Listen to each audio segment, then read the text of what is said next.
बिहार में नियुक्ति पत्र को लेकर शिक्षक अभ्यर्थी लंबे समय से इंतजार में हैं। शिक्षा विभाग ने पहले ही तारीख तय कर रखी है, यानी 25 फरवरी का डेट फिक्स है। ऐसे में जरा बात करते हैं शिक्षा मंत्री विजय कुमार चौधरी से कि सर, छठे चरण की जो बहाली प्रक्रिया है समाप्ति की ओर है और अब 25 फरवरी का जो तारीख है उसका इंतजार किया जा रहा है। यह सही है कि हमारे चयनित अभ्यर्थीगण नियुक्ति पत्र के इंतजार में बेसब्र हो रहे हैं। स्वाभाविक भी है जी।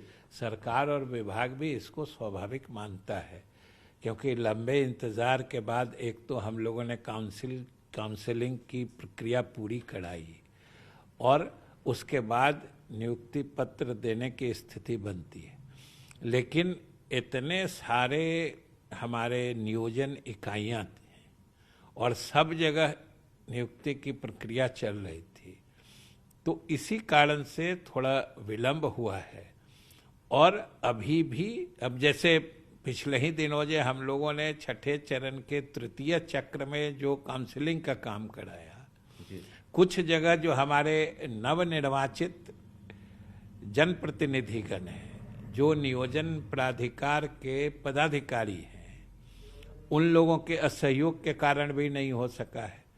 तो जहाँ जहाँ जिन नियोजन इकाइयों में हम नियोजन या काउंसलिंग की प्रक्रिया पूरी नहीं कर पाए हैं तृतीय चक्र में, हम उनके भी तिथि की शीघ्र घोषणा करेंगे इसी बीच में। और जो नियुक्ति पत्र देने का जो शेड्यूल हम लोगों ने जारी किया है या जो हम लोगों ने इसकी मंशा है शीघ्र से शीघ्र देने की, विभाग उस पर कायम है और विभाग सारे यत्न कर रहा है कि हमारे चयनित अभ्यर्थियों को अब और न इंतजार करना पड़े और न और अधिक बेसब्री का आलम बना रहे। ये शिक्षा विभाग 25 फरवरी जो तारीख है वो तय है। अब आप चौथे चरण की अगर काउंसलिंग करवा रहे हैं तो क्या लग रहा है कि जो तारीख है उसमें बदलाव की संभावना तो नहीं है? चौथे चरण की तो काउंसलिंग की बात ही हमने नहीं कही। हमने तो कहा तृतीय चक्र में जी जिन नियोजन इकाइयों में तकनीकी कारणवश काउंसलिंग का काम नहीं हो पाया है, हम वहां भी इसी बीच में करा देंगे और बाकी प्रक्रिया पूरी करके हमें पूरा एहसास है और हम पूरी तरीके से संवेदनशील हैं कि हमारे चयनित अभ्यर्थियों को, जैसा कि हमने पहले भी कहा, कि अब और अधिक इंतजार नहीं करना पड़े, इसके प्रति हम पूरी तरह सजग और संवेदनशील हैं। जी 25 फरवरी में बदलाव तो नहीं है सर, बस वही सवाल। पहले से जो घोषित बातें हैं ना, उसमें कोई बदलाव नहीं होने की बात। बिल्कुल। 7वें चरण के अभ्यर्थी भी इंतजार में हैं, तो 7वें चरण की जो तैयारी है वो किस तरह से, उसका शेड्यूल कब से जारी करने वाले हैं? छठे चरण की प्रक्रिया पूरी होगी, उसके बाद बची हुई रिक्तियों का आकलन होगा, उसकी समीक्षा होगी, उसका रोस्टर क्लियरेंस होगा और उसके तत्काल बाद 7वें चरण की भी नियुक्ति की प्रक्रिया प्रारंभ। 7वें चरण में क्या सिर्फ माध्यमिक वाले शामिल होंगे या फिर प्रारंभिक वाले जो टीईटी वाले हैं उन्हें भी मौका मिलेगा? सीटेट दिसंबर जनवरी वाले को? दोनों प्रारंभिक विद्यालयों में भी नियुक्तियां की जाएंगी और माध्यमिक में भी, उच्च माध्यमिक में भी नियुक्तियां की जाएंगी। तकरीबन 45% आपकी सीटें जो हैं खाली रह जाएगी छठे चरण में, तो क्या इस सीट को आप मर्ज करेंगे 7वें चरण में? स्वाभाविक रूप से जो रिक्तियां छठे चरण वाली बच जाएंगी वो 7वें चरण के लिए उपलब्ध हो जाएंगी।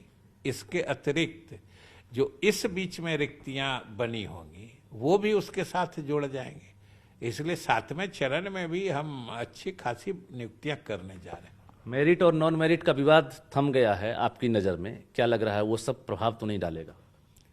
थम नहीं गया है, वो अर्थहीन है। मेरिट और नॉट इन मेरिट लिस्ट का उसका कोई माने नहीं है। हमने कहा वो अर्थहीन है। वो थोड़े समय के लिए उसके संबंध में भ्रम की स्थिति पैदा हुई थी, जो किसी कारणवश हुई थी, उसमें हम जो अभ्यर्थी हैं उनका भी दोष नहीं दे सकते हैं। कुछ तकनीकी कारणों से ये समझने की स्थिति बनी, लेकिन विभाग के द्वारा, बोर्ड के द्वारा तत्काल सारे स्थिति को साफ कर दिया गया, क्योंकि ये पात्रता परीक्षा है, ये कोई मेरिट लिस्ट नहीं बनाता है। मेरिट लिस्ट तो नियुक्ति इकाई में बनती है, तो वहाँ सिर्फ क्वालिफाइड एंड नॉट क्वालिफाइड होता है।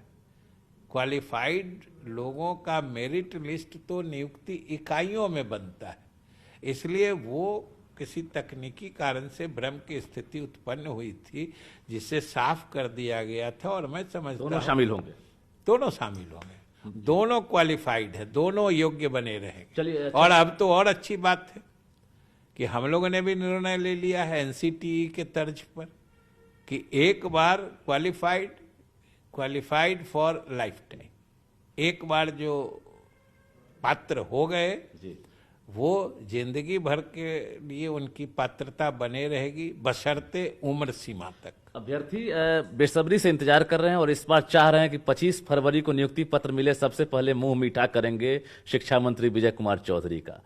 तो मिठाई पैक्ट होना शुरू हो गया। जरूर कराना चाहिए। ये क्यों नहीं समझते हैं कि ये सरकार की ही सक्रियता है, विभाग की सक्रियता है, नहीं तो पूरा मामला तो न्यायालय के पेच में फंसा हुआ था। 1.5-2 साल से बातें बढ़ कहाँ रही थी।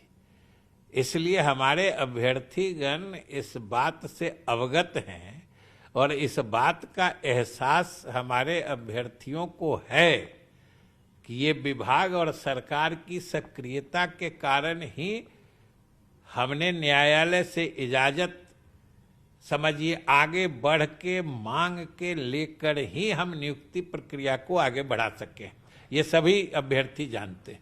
बिल्कुल, शिक्षा मंत्री विजय कुमार चौधरी ने बड़ा बयान दिया है और जाहिर है जिस तरह से अभ्यर्थी कहीं ना कहीं इंतजार में बैठे हुए हैं और उम्मीद भी टूटता हुआ उनको दिख रहा था, उस उम्मीद पर जो है आप कायम रहिए, क्योंकि मंत्री जी ने फिर से कहा है कि 25 फरवरी जो तारीख तय की गई है उस तारीख में फिलहाल कोई बदलाव नहीं होगा और उसके बाद तुरंत 7वें चरण की भी बहाली प्रक्रिया शुरू हो जाएगी। निश्चित रूप से चेहरे पर जो मंत्री जी का मुस्कान है उस मुस्कान पर भी भरोसा करना चाहिए। इन्होंने मिठाई की बात पर भी हामी भरी है कि खुशी की बात है और 25 फरवरी आप याद रखिए, फिलहाल कहीं से कोई उलटफेर और भ्रम की स्थिति नहीं दिख रही है। कैमरामैन मनीष जुनेजा के साथ रजनीश कुमार, न्यूज़ 18 पटना।